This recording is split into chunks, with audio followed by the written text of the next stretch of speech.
جی علی بھائی، سرگودا سے ایک بریلوی اسلامی بہن نے خط لکھا ہے جس میں آپ کی دعوت حق کی معقول تعریف کرنے کے بعد کچھ گلے شکوے بھی کیے ہیں، جن میں سے چند ایک سوالات بھی اٹھائے ہیں جن کو میں نے بڑی محنت سے ترتیب دیا تاکہ وہ سوالات اور آپ کے جوابات عوام الناس کے لیے فائدہ مند ہو سکیں۔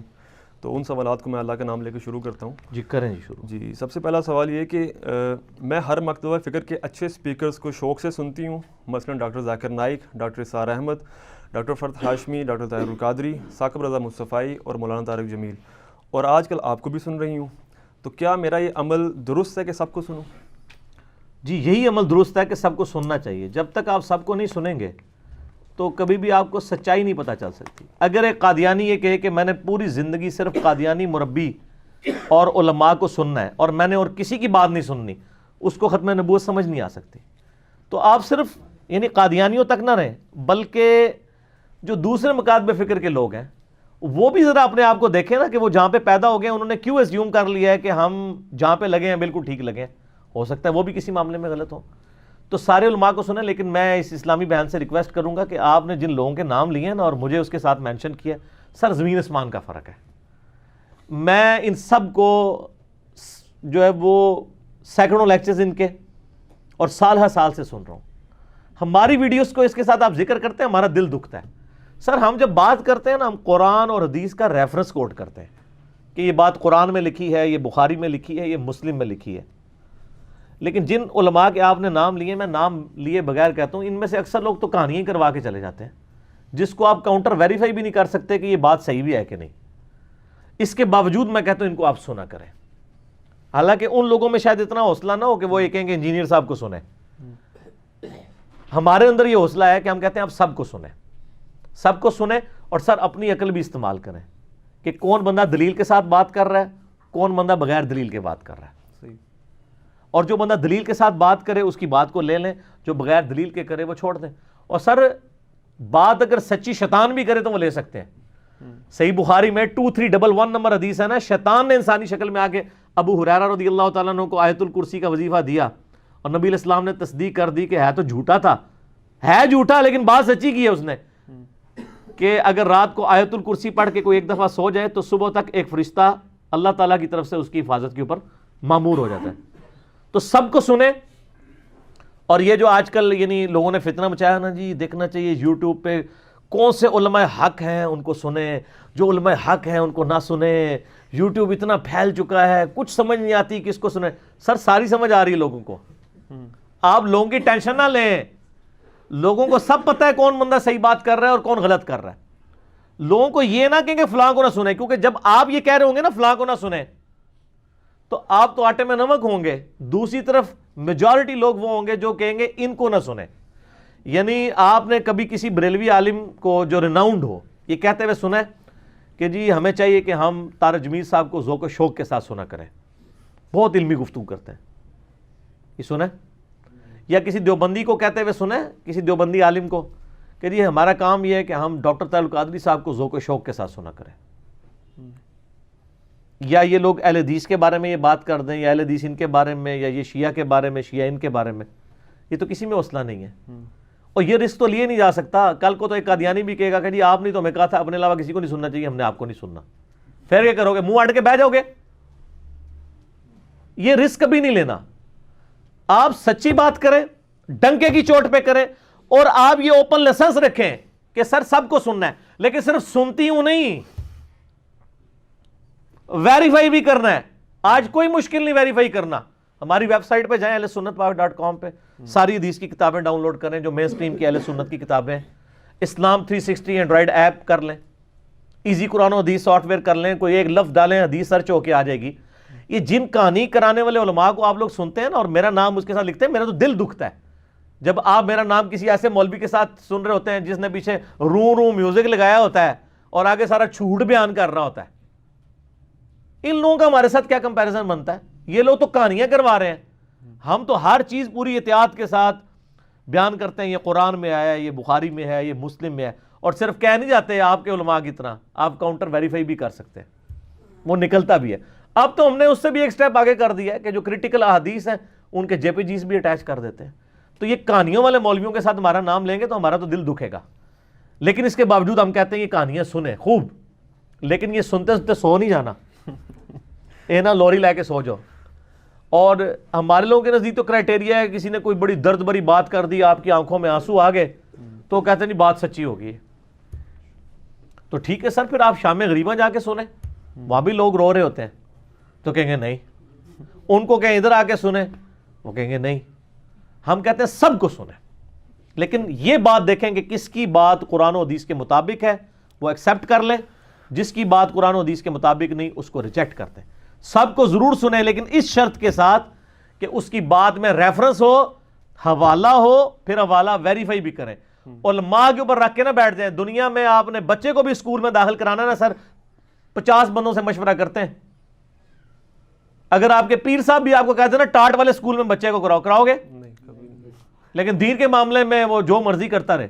بلکہ میں اس سے بڑی مثال دیتا ہوں کہ آپ کسی دکان کے اوپر جائیں موبائل لینے کے لیے، ٹھیک ہے جی، اور وہ چائنا کا بلا ہوا موبائل ہو، آئی فون کی شکل کا، اور بیچنے والے کی داڑھی اتنی لمبی ہو، پگڑی ہو، ہاتھ میں تسبیح بھی ہو، ٹھیک ہے جی، اللہ رسول کا نام ملے اور چہرہ بھی بڑا نورانی ہو، اور کہ وہ کہ نہیں جی یہ اصلی آئی فون ہے جی، لے جاؤ. لے لیں گے آپ؟ تو دین آپ ان کی شکلوں سے دھوکہ کر کے لے رہے ہیں. صحیح مسلم میں حدیث ہے اللہ تعالیٰ تمہاری شکلوں اور مال کو نہیں دیکھتا، دلوں اور اعمال کو دیکھتا ہے. شکلوں پہ آپ فیصلہ کر سکتے ہیں. آپ بریلویوں سے پوچھیں، طارق جمیل صاحب کہیں گے لعنت پڑی ہوئی ہے چہرے کے اوپر. جو بندی کہیں گے کتنا نورانی چہرہ ہے. جو بندیوں سے پوچھیں ڈاکٹر طاہر القادری صاحب کہیں گے جی نوست پڑی ہوئی ہے. بریلوی کہیں گے نہیں دیکھو کتنا سونا ہے. یہ تو اپنے فرقے کے مطابق ان کی شکلیں. اور پی کے فلم میں یہی تو دکھایا انہوں نے. میں اکثر کہتا ہوں نا کہ آپ جناب ایک کٹر بریلوی کے سامنے ایسا بندہ لے آئیں جو ہو خود بھی کٹر بریلوی، لیکن اس کا آپ گیٹ اپ دیوبندیوں والا بنا دیں، ایک وائٹ سکسی ٹوپی بنا دیں، مونچھیں چٹ کروا دیں، شلوار اس کی آدھی پنڈلی تک کر دیں، اور بریلوی کے سامنے کہیں پہچان اس کو کون ہے. اس کو ساری چہرے کی نورانیت بھول جائے گی، جتنا مرضی خوبصورت ہو. کہے گا مردود لگ رہے، شکلوں ہی مردود ہے. وہ شکل سے اس لیے مردود ہے کہ اس کو بتایا گیا کہ اس شکل والے مردود ہوتے ہیں. اس طرح آپ اس کے سامنے ایک لمبی داڑھی والا لے آئیں جس نے ٹوپی پیچھے رکھی ہوئی ہو، چند بال ادھر ہوں داڑھی کے ادھر ہوں، اور یہ جناب کف بھی تھوڑے چڑھے ہوئے ہوں، ایک دو بٹن بھی کھلے ہوئے ہوں، شلوار آدھی پنڈلی سے بھی اوپر ہو. اس کو کہ دیکھ کتنا نورانی چہرہ ہو. کہے گا اے تے ذوالخویسرہ تمیمی لگ رہا ہے نجدی، کیونکہ اس کو بتایا گیا. اور جب اس کو آپ بتائیں گے کہ تو گیٹ اپ تیرے لیے بنایا تھا، یہ تو کچھ اور کہے گا نہیں ماشاءاللہ بہت سونا ہے. یہ سر پی کے فلم میں یہی کچھ دکھایا نا انہوں نے. تو ویسے کیتا تو انہوں نے صحیح ہاتھ کیتا ہے ٹھیک، لیکن یہ قدغن ہم قطر نہیں لگانے دیں گے کہ جی آپ توحید کے اوپر آپ اہل حدیث کے بیان سننا چھوڑ دیں، فضائل صحابہ پہ دیوبندیوں کے بیان سننا چھوڑ دیں، یا آپ نبی الاسلام یا بزرگوں کے بارے میں بریلویوں کے چھوڑ دیں. ہم کہتے ہیں چھوڑنا دیں، سنیں، اس کے بعد سر ہماری ویڈیوز بھی دیکھیں. پھر جب ہم انجینئرنگ کرتے ہیں نا، وہ سارے بزرگوں کے واقعات کی پوری انجینئرنگ جب ہوتی ہے نا، تو وہ لوگوں کے سامنے حق اور باطل کھل کے آ جاتا ہے. یہ عرصے سے کہانی کرائی ہوئی تھی. شیخ عبد القادر جیلانی کے سامنے اللہ تعالیٰ ایک بادل کی شکل میں ظاہر ہوا، کہا عبد القادر تو آج کے بعد تجھے ساری نمازیں معاف. ٹھیک ہے نا جی، بڑے فخر سے سنایا کرتے تھے. تو عبد القادر جیلانی رحمۃ اللہ علیہ نے کہا کہ وہ نمازیں تو نبی کو معاف نہیں تھی، مجھے کیسے معاف ہو سکتی ہیں. تو وہ سمجھ گئے کہ یہ شیطان ہے. تو انہوں نے کہا لا حول ولا قوۃ الا باللہ. تو پھر شیطان نے جاتے ہوئے ایک اور وار کیا کہ عبد القادر تو اپنے علم کی وجہ سے بچ گیا. ٹھیک ہے، تیرے اس مقام پہ پہنچے ہوئے 70 اولیاء اللہ میں نے ورگلا دیے تھے، تجھے تیرے علم میں بچا لیا. تو انہوں نے کہا نہیں مجھے اللہ کے فضل نے بچایا. وہ کہتے ہیں سبحان اللہ. سر اب اس کی انجینئرنگ ہو چکی ہے انجینئر صاحب کے دنیا میں آنے کے بعد، دنیا میں چھوڑے جانے کے بعد. کہ سر یہ بتائیں، آپ تو کہتے ہیں پیر پکڑیں. شیخ عبد القادر جیلانی کے لیول کے 70 لوگوں کو شیطان نے جو ہے جنہوں کہتے ہیں نا گوڑے تھلے دے کے ٹا لیا اور دوزخ میں پہنچا دیا. وہ 70 غوثوں کے مرید کدھر گئے ہیں؟ یہ ہے انجینئرنگ. یہ بھی تو اس واقعے سے نکلتا ہے نا کہ جی اگر 71 پیر ہیں تو بیچ میں 70 ایسے ہیں جو شیطان کے تھے چڑھیں گے اور ایک بچے گا، اور یہ بھی اس زمانے کی، آج کے تو میجارٹی چڑھے. یہ انجینئرنگ نہیں ہو رہی ہے. تو ہم کہتے ہیں پیر اس کو بناؤ جس کو اللہ نے ہمارا پیر بنایا ہے. امام اعظم محمد رسول اللہ صلی اللہ علیہ وسلم ما ضل صاحبکم وما غوا. تمہارے نبی نہ کبھی بہکے ہیں نہ کبھی بہرا چلے. ان کو اپنا پیر مانو. یہ جتنے آپ نے پیر بنائے ان کا سٹیٹس کیا ہے؟ تو یہ واقعات سناتے تھے، پھر ہم انجینئرنگ کر دیتے تھے. ہم کہتے ہیں یہ کہانیاں کرائیں. ایک اور کہانی کرائی جی، وہ جی مولا علی کو حضرت ابوبکر نے وصیت کی تھی جب میں مر جاؤں میری لاش روضہ شریف پہ لے کے جانی ہے. اندر سے آواز آئی تو دفنا دینا ورنہ نہیں. تو اندر سے آواز آئی حبیب کو حبیب سے ملا دو. میں نے اس کی انجینئرنگ کر دی. اللہ کے بندے، حضرت عمر کو حدیث بھول گئی تھی. حضرت عمر کی جب وفات آئی ہے تو بخاری میں حدیث موجود ہے ڈیٹیل سے، انہوں نے اپنے بیٹے حضرت عائشہ کے پاس بھیجا کہ اجازت لے دو حجرے میں دفن ہونے کی. ان کو تو چاہیے تھا کہ مجھے بھی لے جاؤ قبر رسول پہ. جس طرح وہاں آواز آئی تھی ابو بکر کے لیے میرے لیے بھی آ جائے گی، کیونکہ نبی علیہ السلام کے تو دونوں یار تھے نا. اتنی ایک نال پکی یاری تھی، دوسری نال کچی. وہ آ گئی بخاری میں. کہانی بزرگوں نے لکھی تھی، بزرگوں کی کہانی کھل گئی. اس میں الفاظ ہے بخاری میں کہ اگر اماں عائشہ نے اجازت دی مجھے دفنا دینا حجرے میں، ادروائز مسلمانوں کے قبرستان میں دفنا دینا. اجازت مل گئی. اسی زخم کے دوران آگے بتایا تو انہوں نے کہا شکر ہے، میرے لیے دنیا میں سے بڑھ کے کوئی چیز نہیں تھی. اور اب جب میں مر جاؤں پھر میری میت کو اماں عائشہ کے پاس لے جانا، تاکہ بعد میں کہانی کر لوں پتہ چلے کہ روضہ شریف پہ نہیں، اماں عائشہ کے پاس. اگر وہ اجازت دے دیں دفنا دینا، پھر نہ ورنہ کہیں اور دفنا دینا. یہ نہ ہو کہ انہوں نے روب کی وجہ سے، میرے امیر المومنین ہونے کی وجہ سے یہ کہہ دیا ہو تو بیک فٹ میں نہ کہیں وہ پھر بعد میں چلی جائیں. یہ اندازہ کریں. تو یہ کہانیوں کی میں نے سر کہانیاں کراؤ لیکن انہوں نال انجینئرنگ بھی ہوا کرے گی انشاءاللہ تعالی. جی اگلا سوال ہے کہ کیا میرا یہ انالیسس درست ہے کہ اہل حدیث نے توحید میں غلو کیا، حتیٰ کہ بتوں والی آیات اولیاء اللہ پر لگا دی اور آل امیہ کی دفاع کا ٹھیکہ لے رکھا ہے، اور اسی طرح دیوبند نے صحابہ کرام کے دفاع اور شیعہ نے اہل بیت کے دفاع اور بریلوی نے بزرگوں کے دفاع کا ٹھیکہ لے رکھا ہے، اور اسلام کا دفاع کوئی کرنے کو تیار نہیں ہے؟ سر ہم بیٹھے ہوئے نا، یہ ٹھیکہ ہمارے پاس ہے. صحیح مسلم میں حدیث ہے، نبی علیہ السلام نے فرمایا کہ برائی دیکھو ہو سکے تو اپنے ہاتھ سے روکو، ہاتھ سے نہیں روک سکتے تو زبان سے روکو. اگر زبان سے نہیں روک سکتے کم از کم دل میں برا جانو. لیکن کہا ذالک اضعف الایمان، یہ ایمان کا سب سے کم ترین درجہ ہے. اس کے بعد تو ایمان بالکل نہیں ہے. تو الحمدللہ ہم اپنی زبان سے روک رہے ہیں. ہاتھ سے روکنا حکومت وقت کا کام ہے، جن کے پاس پاور ہے، جن کے پاس عدلیہ ہے، جن کے پاس فوج اور پولیس کے ادارے ہیں. ہم اپنی زبان سے جہاد کرتے ہیں اور لوگوں کو بتاتے ہیں کہ سچ بات یہ ہے. باقی یہ کہہ رہے ہیں کہ جو ٹھیکے لیے ہوئے ہیں، واقعی ٹھیکے کا لفظ کسی حد تک درست ہے، یہ ٹھیکے ہی ہیں ان کے. ادروائز جن چیزوں کے انہوں نے ٹھیکے بھی لیے ہوئے نا اس میں بھی یہ زیادتی کر رہے ہوتے ہیں. یہ صحیح ہے کہ اہل حدیث بھی بعض اوقات زیادتی کر جاتے ہیں، لیکن یہ کہنا کہ جی وہ آیات بتوں کے بارے میں وہ لگا دیتے ہیں یعنی اولیاء اللہ کے اوپر، وہ چھوڑ دیں. سر بتوں کے علاوہ بھی بہت ساری آیات ہیں جو اولیاء اللہ پہ اس حوالے سے لگتی ہیں کہ وہ مشکل کشا نہیں ہے. یعنی سورۃ المائدہ اگر آپ کھول کے دیکھیں آیت نمبر 72 میں، تو یہ کہ توحید کے اوپر تو میں صبر نہیں کر سکتا، توحید کے اوپر اگر کوئی بلیم کرے گا اس میں تو ہم نہیں صبر کرتے، سیدھی سی بات ہے. اعوذ باللہ من الشیطان الرجیم، بسم اللہ الرحمن الرحیم. آیت نمبر 75 ہے، مل مسیح ابن مریم الا رسول، عیسیٰ ابن مریم تو نہیں مگر ایک رسول ہی، قد خلت من قبلہ رسول، ان سے پہلے بھی رسول گزرے ہیں، وامہ صدیقہ، ان کی ماں ایک راست باز عورت تھی، کانا یاکلان الطعام، یہ دونوں ماں بیٹا کھانا کھایا کرتے تھے. عیسیٰ اور ان کی ماں کھانے کے محتاج تھے. یہ بتوں کے بارے میں تو آیت نہیں ہے، یہ تو زندہ لوگوں کے بارے میں. انظر کیف نبین لہم الآیات، ذرا دیکھو تو صحیح ہم اپنی آیات کس طرح کھول کھول کر بیان کرتے ہیں. ثم انظر انا یؤفکون، پھر ان کی طرف دیکھو یہ کہاں پھیرے جاتے ہیں.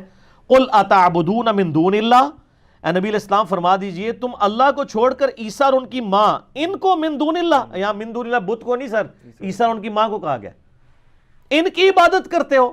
ما لا یملک لکم ضرا ولا نفعا، جو نہ تمہارے نقصان کے مالک ہیں نہ نفع کے.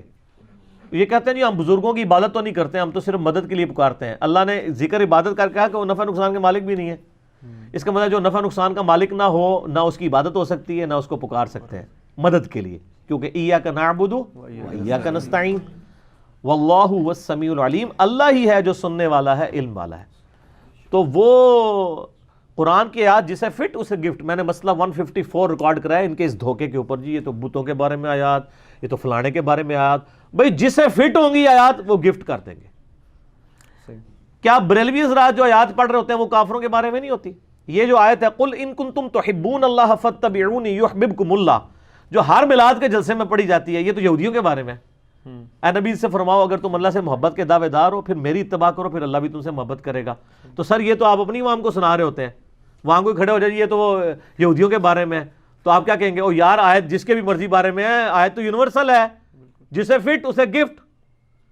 اگر آپ بابے کو مدد کے لیے پکاریں گے یا کسی بت کو مدد کے لیے پکاریں گے، ایاک نستعین کی دونوں صورت میں وائلیشن ہے. صحیح بات. کوئی عطائی خدا بھی ہوتا ہے؟ نہیں. ذاتی خدا ہی ہے نا. صحیح ہے. لیکن مدد میں کہتے ہیں عطائی ہوتی ہے، حالانکہ ایک ہی آیت میں ایاک نعبد و ایاک نستعین، اہل عبادت بھی تیری کرتے ہیں، مدد بھی تجھ سے مانگتے ہیں. بال مسئلہ نمبر 3 ہے میرا، دعا صرف اللہ ہی سے، اس میں جتنے انہوں نے دھوکے دیے ہوئے ہیں اس کے حل میں. اور مسئلہ 43 ہے وسیلہ اور توسل کے صحیح احکام و مسائل. اور ایک ہے مسئلہ نمبر 154 جس کا ٹاپک یہ ہے کہ جو آیات قرآن کی کافروں کے بارے میں ہے، بتوں کے بارے میں ہے، یہ سارے وہ دھوکہ. اور عبداللہ بن عمر کی ایک روایت پیش کرتے ہیں، انہوں نے بتوں کا ذکر نہیں کیا. صحیح بخاری میں ہے کہ جو خوارج تھے وہ کافروں کے بارے میں جو آیات نازل ہوئی تھی وہ صحابہ پہ لگا کے ان کی تکفیر کرتے تھے. بتوں کا ذکر ہی نہیں ہے، انہوں نے خود سے بت لگا لیے بیچ میں اپنے بابے بچانے کے لیے. وہ تو بعد ہی کچھ اور ہے. مسئلہ 154 میں ریکارڈڈ موجود ہے. صحیح. اور باقی رہا یہ یعنی دیوبند کا مسئلہ.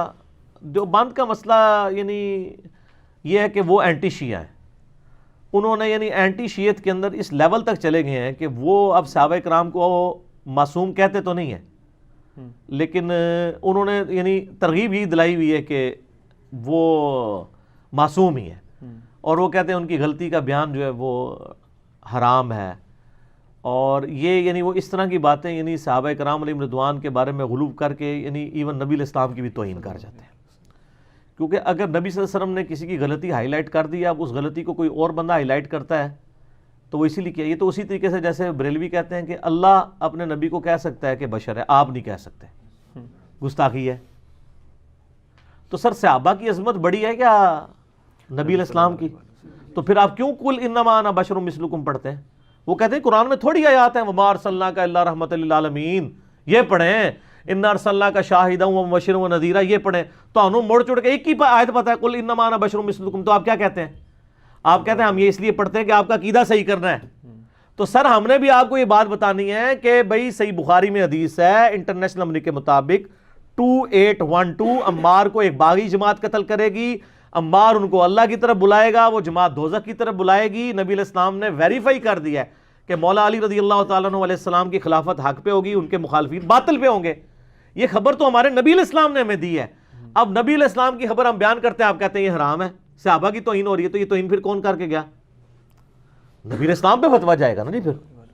پھر بخاری میں وہ حدیث ہے کہ ایک صحابی کہتے ہیں کہ جنگ جمل کے دنوں میں مجھے اس حدیث نے بڑا نفع پہنچایا کہ نبی علیہ السلام فرمایا تھا جو قوم اپنی حکومت کسی عورت کے سپرد کر دے وہ کبھی کامیاب نہیں ہو سکتی. میں نے ارادہ کیا تھا کہ میں عائشہ کا ساتھ دوں علی کے خلاف، میں اس حدیث کی وجہ سے ہٹ گیا اور مجھے یقین ہو گیا کہ عائشہ کبھی بھی کامیاب نہیں ہوں گی، اور نہیں ہوئی. ٹھیک ہے. تو یہ نبی علیہ السلام نے جو حدیث تھی کس طرح صحابہ فٹ کرتے تھے اس کو تو کسی نے نہیں جناب دیوبند مدرسے سے فتویٰ نکالا کہ صحابی صاحب ایک ایڑی حدیث فٹ کر رہے ہو کہ ہوتے صحابہ کے لیے بارے جو احادیث ہیں. تو یہ اس طریقے سے نہیں ہے معاملات جن کو لے کے چلتے ہیں. باقی رہ گیا اہل حدیث. اہل حدیث کا تو مسئلہ ہی کچھ اور ہے نا. وہ تو آپ کو پتہ ہے اہل حدیث کا مسئلہ ہے ایران اور سعودیہ ٹسل، اس کا دین سے کوئی تعلق نہیں، اس میں وہ غلو کریں گے دونوں طرف. تو ان کا ہم نے حال یہ جو ریسرچ پیپر ہے واقعہ کربلا والا یہ لکھ دیا نا، اسی لیے لکھا ہے نا تاکہ ان کو معاملات کلیئر ہوں. تو یہ واقعی یعنی ان لوگوں نے ٹھیکے لیے ہوئے ہیں، لیکن یہ ساروں کے ٹھیکے کو آپ سنیں. یہ نہیں ہے کہ اب وہ ٹھیکہ لیا تو وہ غلط بات ہی کرے گا. جو صحیح بات ہے وہ لے لیں، جو غلط بات ہے وہ چھوڑ دیں. لیکن یہ قدغن ہم قطر نہیں لگانے دیں گے کہ جی اب توحید کے اوپر آپ اہل حدیث کے بیان سننا چھوڑ دیں، فضائل صحابہ پہ دیوبندیوں کے بیان سننا چھوڑ دیں، یا آپ نبی علیہ السلام یا بزرگوں کے بارے میں بریلویوں کے چھوڑ دیں. ہم کہتے ہیں چھوڑنا دیں، سنیں، اس کے بعد سر ہماری ویڈیوز بھی دیکھیں. پھر جب ہم انجینئرنگ کرتے ہیں نا، وہ سارے بزرگوں کے واقعات کی پوری انجینئرنگ جب ہوتی ہے نا تو وہ لوگوں کے سامنے حق اور باطل کھل کے آ جاتا ہے.